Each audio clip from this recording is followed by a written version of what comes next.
Falamos na videoaula anterior que o Pandas possui duas estruturas de dados, as séries e os dataframes. Já estudamos sobre as séries e nesta videoaula estudaremos os dataframes. Só lembrando que um dataframe é uma estrutura com linhas e colunas muito parecida com uma planilha do Microsoft Excel ou uma tabela SQL.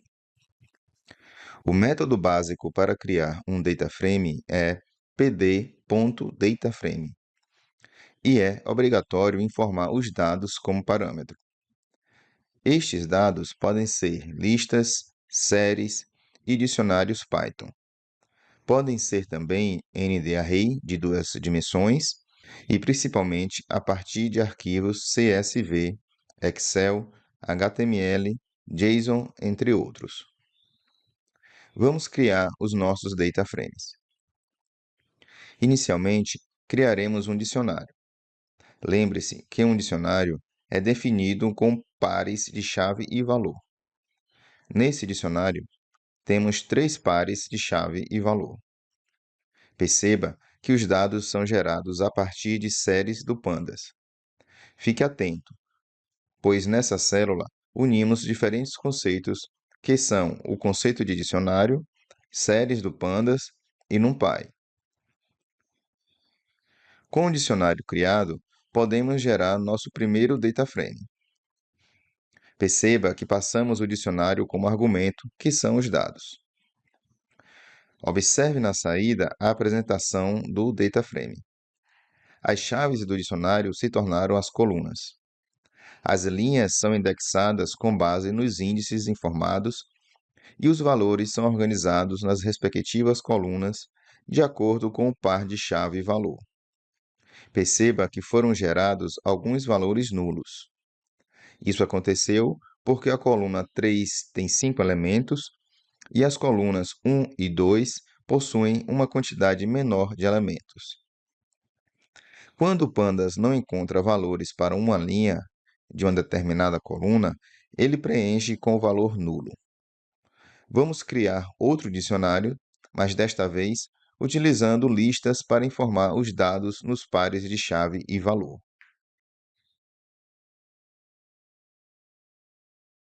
Nessa célula, criamos outro dataframe utilizando o dicionário definido na célula anterior. Observe na saída que, como não informamos os índices na célula anterior, o Pandas gerou automaticamente a lista de índice. Vamos verificar o tipo de dado da variável df2 que acabamos de criar. Observe na saída que a variável df2 é do tipo dataframe do pacote Pandas. Antes de dar continuidade, vamos conhecer a comunidade Kaggle. Kaggle é uma comunidade muito importante para a ciência de dados e a inteligência artificial. Em seu site, é possível encontrar milhares de datasets, notebooks, cursos e principalmente competições com premiação em dinheiro para os vencedores. Grandes empresas costumam disponibilizar seus datasets e profissionais ou equipes do mundo inteiro podem participar. É muito comum as empresas utilizarem em seus produtos os modelos produzidos pelos vencedores. Inclusive, a Netflix já fez isso.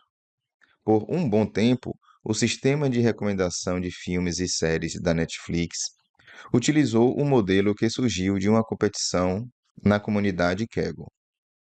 Então, todo cientista de dados precisa ter uma conta no site da Kaggle. Vamos voltar para o JupyterLab. O primeiro conjunto de dados que vamos trabalhar neste curso é o dataset do Titanic. Nessa célula está o link para obter as informações e fazer o download dos arquivos desse conjunto de dados. Esse dataset traz informações sobre os passageiros do famoso naufrágio do Titanic. E o objetivo é simples: utilizar o aprendizado de máquina para criar um modelo que prevê quais passageiros sobreviveram ao naufrágio do Titanic. Embora houvesse algum elemento de sorte envolvido na sobrevivência, parece que alguns grupos de pessoas tinham mais probabilidade de sobreviver do que outros. É necessário criar uma conta para fazer o download dos arquivos. Para baixar os arquivos, podemos clicar no botão de Download All, que fica logo abaixo. Aconselhamos salvar os arquivos na mesma pasta onde ficam os seus notebooks, para facilitar o carregamento. Agora, vamos voltar para o JupyterLab. Falaremos agora sobre a leitura e carregamento de arquivos com conjunto de dados para o ambiente do JupyterLab. Esta é uma etapa importantíssima em todos os projetos de ciência de dados. Os dados podem estar em diversos formatos, como arquivos CSV, Excel, HTML, JSON, entre outros. O padrão que utilizaremos é o formato CSV, pelo fato de ser este o formato padrão que encontramos a maioria dos dados com os quais trabalharemos.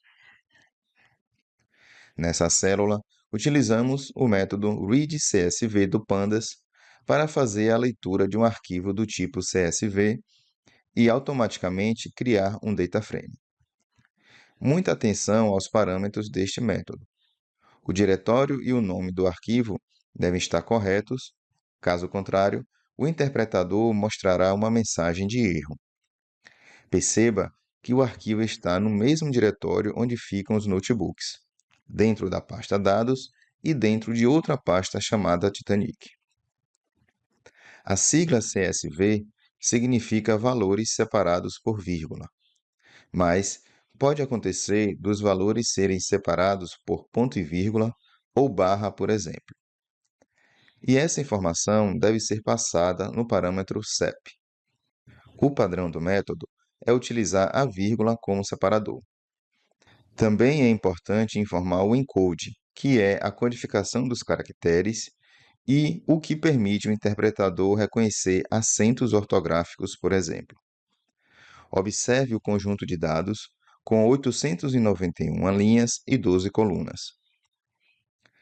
As linhas também são chamadas de registros, e as colunas também são chamadas de atributos ou variáveis. Cada linha contém os dados de um passageiro. Sabemos que havia uma quantidade muito maior de pessoas no navio, contudo, estes são os dados que estão disponíveis. Colocamos nesta célula o método que faz a leitura de arquivos do tipo Excel. Disponibilizamos apenas para mostrar que é possível, mas recomendamos a trabalhar sempre com arquivos do tipo CSV, por serem mais leves e não conter informações desnecessárias que são próprias dos arquivos no formato Excel. Se os seus dados estiverem em arquivos do tipo Excel, sugerimos que faça a conversão de Excel para CSV para então criar o seu data frame no JupyterLab. O próprio Excel permite fazer a conversão de forma muito fácil. Falaremos agora sobre slicing ou fatiamento de data frames. Nessa célula, retornamos os valores da coluna Name. Observe a sintaxe do slice com o nome da coluna entre aspas e entre colchetes. Observe na saída que visualizamos somente o nome dos passageiros. Perceba também que o Pandas faz uma quebra e não exibe todas as linhas. Caso seja do seu interesse exibir todas as linhas, deixamos nesta célula o código para configurar o Pandas para mostrar todas as linhas. Talvez não seja muito produtivo exibir quase 900 linhas, como é o caso do dataset Titanic. Não executaremos essa célula, mas já fica disponível caso seja útil para você. Observe nessa célula que o nome da coluna também é um atributo do data frame. Fica mais uma opção para acessar os dados. O resultado é o mesmo quando utilizamos a notação de slice. Já nessa célula, informamos uma lista de colunas. Isso é muito útil, caso o objetivo seja analisar colunas específicas.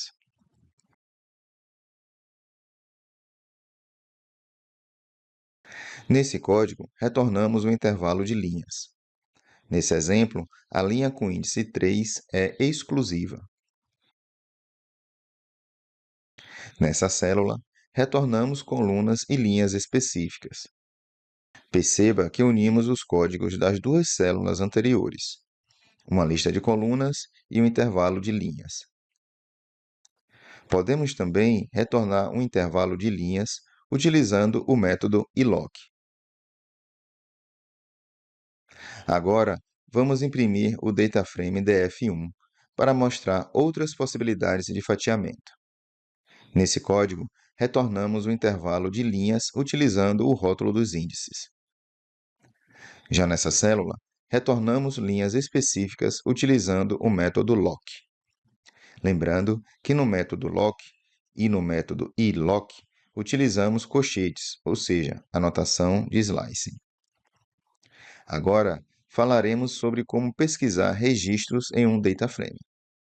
Nesse código, pesquisamos na coluna Name a linha com valor igual ao que informamos. Observe na saída da célula que a pesquisa retornou apenas uma linha. Podemos também pesquisar registros dentro de um intervalo de valores. Nessa célula, pesquisamos na coluna Idade os valores maiores ou iguais a 70 e menores ou iguais a 75. Observe na saída que a pesquisa retornou todas as linhas nas quais os passageiros tinham idade maior ou igual a 70 e menor ou igual a 75. Já nessa célula, utilizamos o método query para realizar a pesquisa. É muito importante ficar atento à sintaxe deste método. Perceba que os parâmetros da consulta devem estar entre aspas. Essa consulta retorna todos os sobreviventes que estavam na primeira classe e que eram do sexo feminino. Agora, apresentaremos alguns métodos e atributos de um DataFrame. O primeiro é o método head, que exibe as primeiras linhas do DataFrame. Observe na saída que são exibidas as 5 primeiras linhas. Talvez seja mais interessante exibir apenas 5 linhas do que muitas ou todas as linhas. Com essa visualização, já é possível ter uma noção de como os dados se apresentam. É possível ver todas as colunas e como os dados se apresentam em cada uma delas. É claro que é apenas uma análise inicial.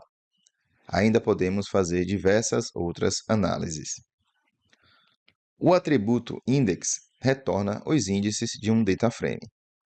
Observe na saída que os índices iniciam em 0 e terminam em 891 com step de 1. Nessa célula, retornamos o nome das colunas do DataFrame. Nesse código, retornamos os valores das colunas de um DataFrame e atribuímos a variável chamada valores. Observe na saída que os valores são automaticamente convertidos para uma matriz NumPy. Essa é uma informação muito importante, visto que os modelos de Machine Learning esperam receber uma matriz NumPy. Para confirmar, vamos verificar o tipo de dado do objeto valores que acabamos de criar. Observe na saída que o objeto é do tipo NumPy NDArray. Agora, vamos verificar algumas informações sobre cada coluna. Observe que esse conjunto de dados possui colunas com valores do tipo inteiro, com valores do tipo float e colunas com valores do tipo object, que basicamente significa valores do tipo texto. O método info também traz a contagem de valores não nulos de cada coluna. Perceba que algumas colunas apresentam valores nulos. O método nUnic verifica o total de valores únicos por coluna. A coluna Passenger ID possui 891 valores únicos, ou seja, não existem valores repetidos. Sabemos disso porque o conjunto de dados possui 891 linhas. Já a coluna Survived possui 2 valores únicos, ou seja, essa coluna possui apenas os valores 0 e 1. 0 significa que o passageiro não sobreviveu, e 1 significa que o passageiro é sobrevivente. A coluna Pclass possui 3 valores únicos, o que indica se o passageiro estava na primeira classe, na segunda ou na terceira classe. A coluna sexo possui dois valores únicos, que são masculino e feminino, e assim por diante. Esse método é muito importante e nos ajuda a identificar se as colunas trazem variáveis categóricas ou variáveis numéricas. Veremos o que são variáveis categóricas e variáveis numéricas em detalhes mais à frente. Podemos também verificar o total de valores únicos de uma determinada coluna. Com esse código, verificamos quantos valores únicos a coluna sobrevivente possui. E já sabemos que essa coluna possui dois valores, 0 e 1.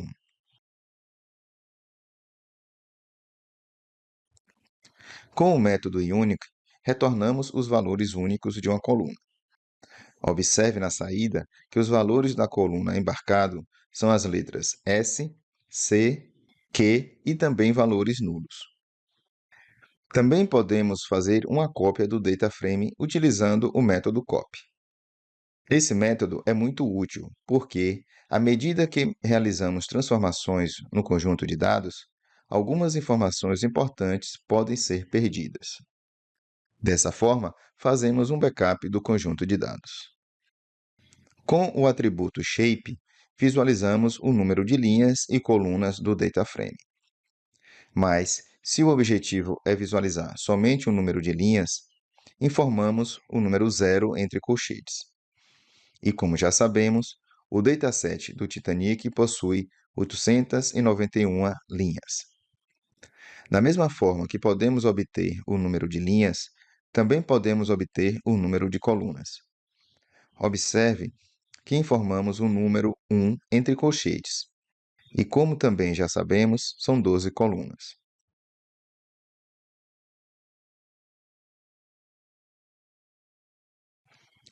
Podemos utilizar o método describe para obter um resumo estatístico das colunas. Perceba que visualizamos a média, o desvio padrão, o valor mínimo, os percentis e o valor máximo para cada coluna. Com este método, o cientista de dados obtém várias informações importantes sobre o conjunto de dados. Observe também que faltam 5 colunas. Isso acontece porque o método describe funciona somente com colunas onde os valores são numéricos. E deve ser assim mesmo, porque não faz sentido calcular média ou desvio padrão de colunas que trazem informações de nome e sexo, por exemplo.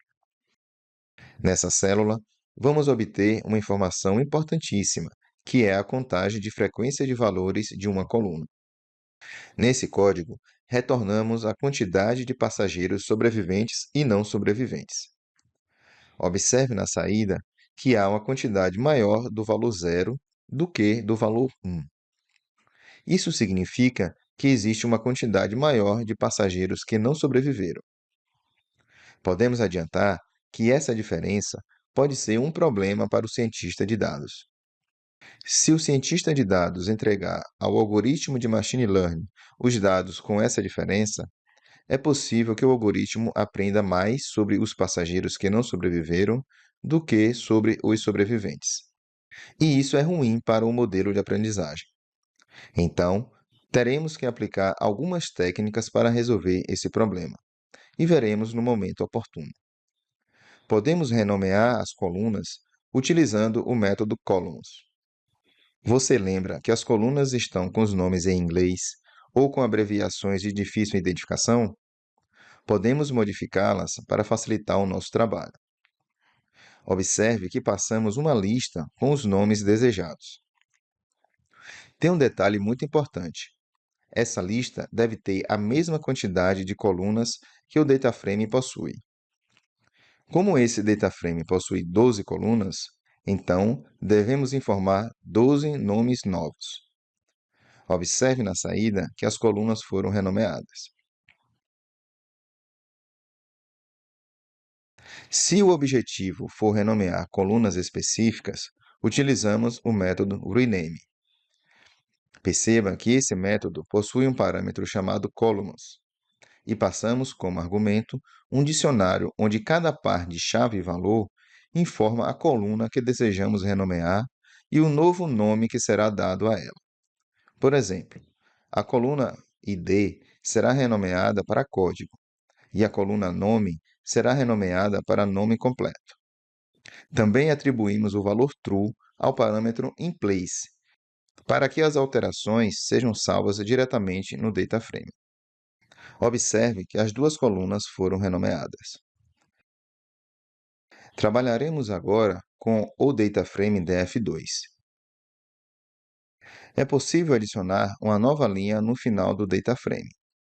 Para isso, utilizamos o método lock, passando como parâmetro a quantidade de índices. Nesse exemplo, a função len retorna a quantidade de índices. Observe na saída da célula anterior que o DataFrame possui 4 linhas. Logo, a quantidade de índices é igual a 4. Perceba que o último índice é 3. Dessa forma, o método lock insere os valores na nova linha de índice 4. Perceba também que devemos atribuir uma lista com os valores da nova linha. Observe na saída a linha adicionada no final do DataFrame. Nessa célula, criamos uma nova coluna no DataFrame com valores nulos. Observe que definimos o nome da nova coluna entre aspas e entre colchetes. Utilizamos o método NaN do NumPy para criar os valores nulos. Isso pode ser bastante útil, caso o objetivo é criar uma coluna e inserir valores quando for necessário. Observe na saída da célula a nova coluna com os valores nulos. Vamos preencher a coluna que acabamos de criar com o produto da multiplicação da coluna quantidade com a coluna valor. Observe que temos todas as colunas com seus devidos valores. Muita atenção ao comportamento do pandas ao multiplicar colunas. Perceba que a multiplicação foi realizada para cada linha. Reforçamos novamente a praticidade oferecida ao cientista de dados pela união da linguagem Python junto com o pandas.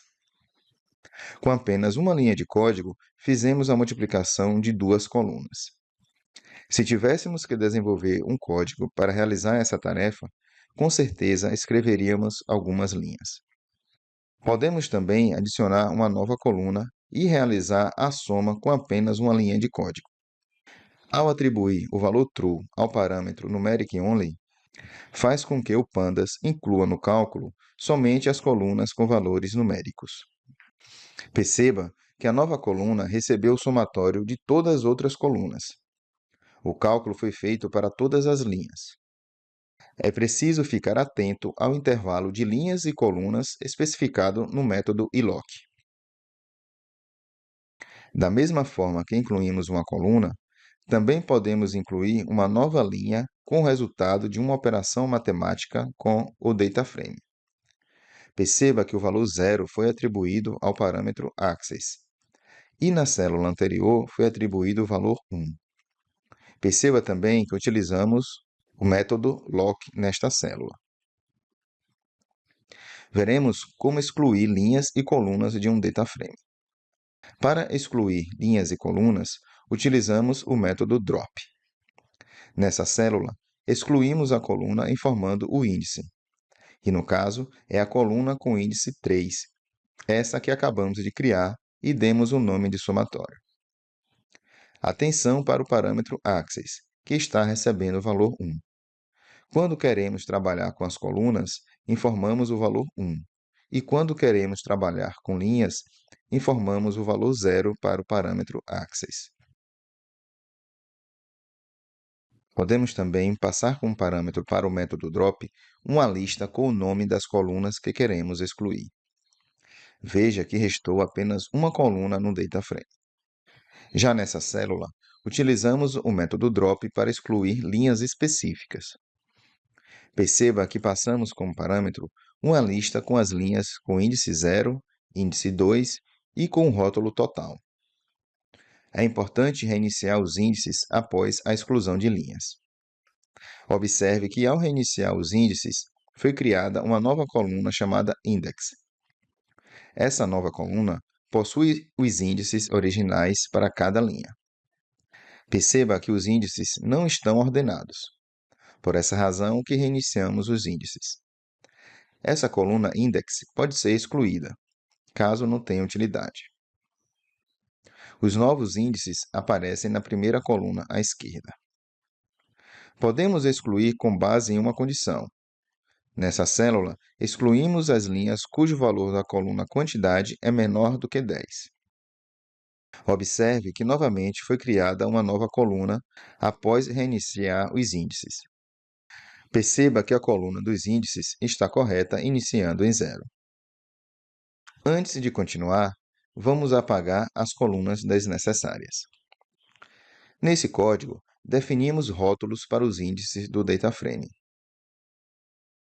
Perceba que os índices eram 0 e 1 e agora estão rotulados como A e B. Vamos criar mais um DataFrame para utilizar como exemplo. É muito provável que o cientista de dados tenha a necessidade de unir dois DataFrames. Utilizamos o método concat para unir DataFrames. Perceba que passamos como parâmetro uma lista com os DataFrames que desejamos unir. É necessário informar se a união acontecerá considerando as linhas ou as colunas. Neste exemplo, uniremos os DataFrames considerando as colunas. Ou seja, as colunas de DF4 ficarão ao lado da única coluna de DF2. Observe na saída da célula o resultado da união dos DataFrames. Perceba que foram gerados valores nulos. Isso aconteceu porque o Pandas não encontrou associações nas respectivas colunas dos DataFrames para essas células. Perceba também como ficaram os índices do novo DataFrame. O cientista de dados precisa avaliar se é necessário ou não reiniciar os índices. Uma atividade muito importante em um projeto de ciência de dados é verificar se existem dados duplicados no conjunto de dados. Ocorrem dados duplicados quando uma linha inteira é igual à outra. Não é interessante para os algoritmos de aprendizado de máquina receberem dados duplicados, pois esses dados podem prejudicar o desempenho dos algoritmos. Voltaremos a falar sobre esse assunto com mais detalhes em momento oportuno. Novamente, o Pandas traz uma ferramenta para facilitar a vida do cientista de dados. O método duplicated verifica se existem dados duplicados no conjunto de dados. É interessante utilizar o método sum para somar os dados duplicados. Vamos verificar se existem dados duplicados no DataFrame DF concatenados. Observe que não existem dados duplicados. Vamos inserir uma linha no DataFrame DF concatenados, de tal forma que este DataFrame passe a ter dados duplicados. Observe na saída que a linha de índice 0 é idêntica à linha de índice 6. Vamos voltar e executar novamente a célula para verificar se existem dados duplicados em DF concatenados. Observe que o método retornou que existe um dado duplicado. Para excluir dados duplicados, utilizamos o método dropDuplicates. O parâmetro ignoreIndex, recebendo o valor true, faz com que os índices sejam reiniciados. E o parâmetro inPlace, recebendo o valor true, faz com que a alteração seja executada diretamente no DataFrame, sem que haja a necessidade de criar um novo objeto. Observe na saída que o método dropDuplicates exclui as linhas duplicadas, mantendo a primeira ocorrência da linha.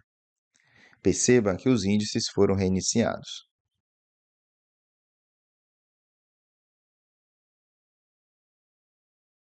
Vamos imprimir novamente o DataFrame em DF2.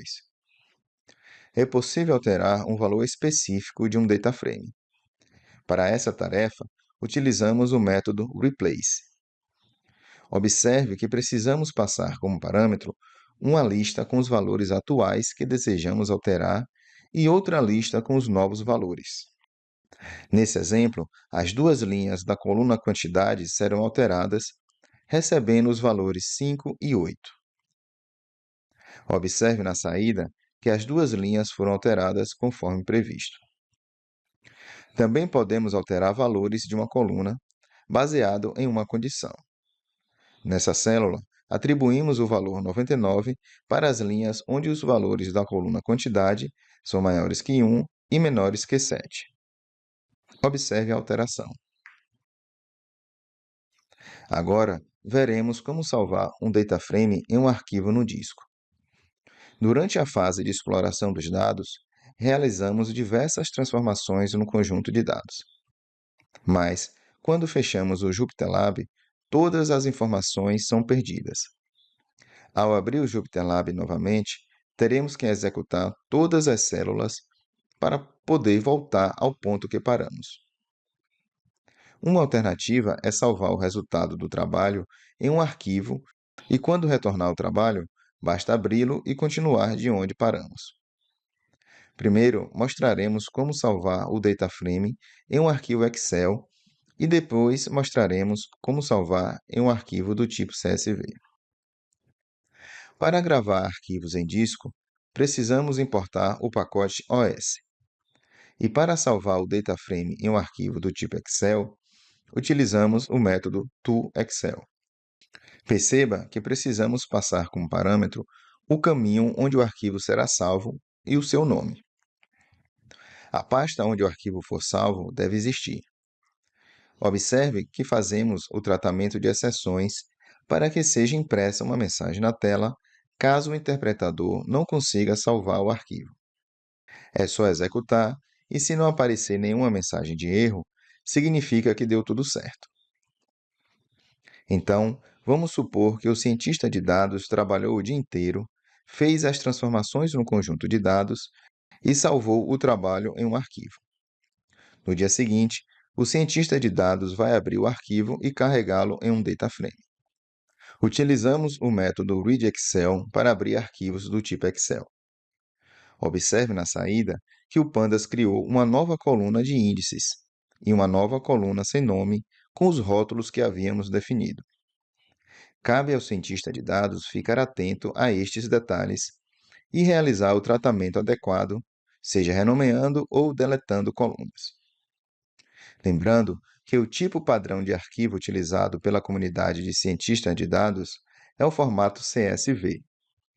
E para gerar um arquivo CSV a partir de um dataframe, utilizamos o método toCSV. Vamos executar e criar o arquivo. Agora, vamos abrir o arquivo CSV que acabamos de criar e carregá-lo em um dataframe. Falaremos agora sobre como coletar amostras de um dataframe. Suponhamos que o cientista de dados tem um conjunto de dados com tamanho em disco de 100 GB. É muito comum que a empresa onde o cientista de dados trabalha não tenha um computador com recursos de hardware suficientes para carregar na memória um arquivo deste tamanho. E o que pode ser feito nesse caso? A primeira opção é comprar um equipamento que suporte esse tamanho de arquivo, o que não é nada barato, porque não basta somente carregar na memória. Existe também o problema do processamento. E processar essa quantidade de dados exige processadores de alto desempenho e provavelmente algumas unidades de GPUs. Mas nem sempre as empresas têm condições de adquirir um equipamento com essas características.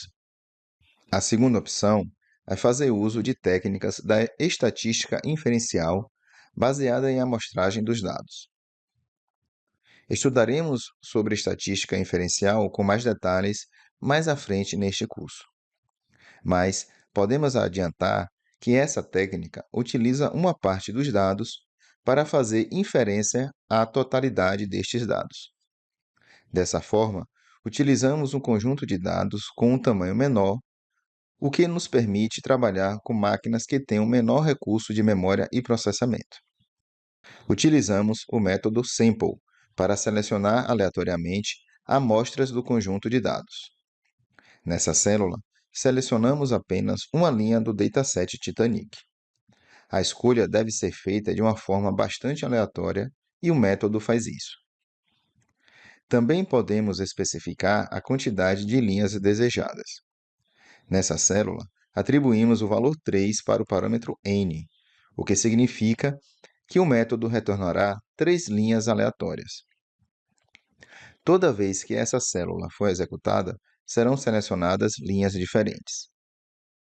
Caso seja o objetivo, podemos permitir que o Pandas selecione a mesma linha mais de uma vez. Para isso, atribuímos o valor true para o parâmetro replace. Podemos também selecionar aleatoriamente uma fração específica do número total de linhas. Por exemplo, se o conjunto de dados tiver 100 linhas e definirmos o parâmetro frac com o valor 0,50, obteremos uma seleção aleatória de 50% do total de linhas. Observe na saída que o método retornou 446 linhas. Lembre-se que esse conjunto de dados possui 891 linhas. Então é isso. Aprendemos bastante conteúdo sobre o pacote Pandas. E ainda existe muito mais para ser aprendido. Aprenderemos mais sobre esse pacote à medida que desenvolvermos nossos projetos. Pandas é um pacote essencial em ciência de dados. Utilizaremos em todos os nossos projetos. Lembre-se de salvar este notebook. E à medida que for aprendendo mais sobre o assunto, basta incluir novas células. Agora, faça os exercícios. A proposta dos exercícios sobre Pandas é apresentar uma introdução sobre análise dos dados, tarefa que consome a maior parte do tempo do cientista de dados. Não deixe de tentar responder às atividades propostas. Nos vemos na próxima videoaula. Até mais!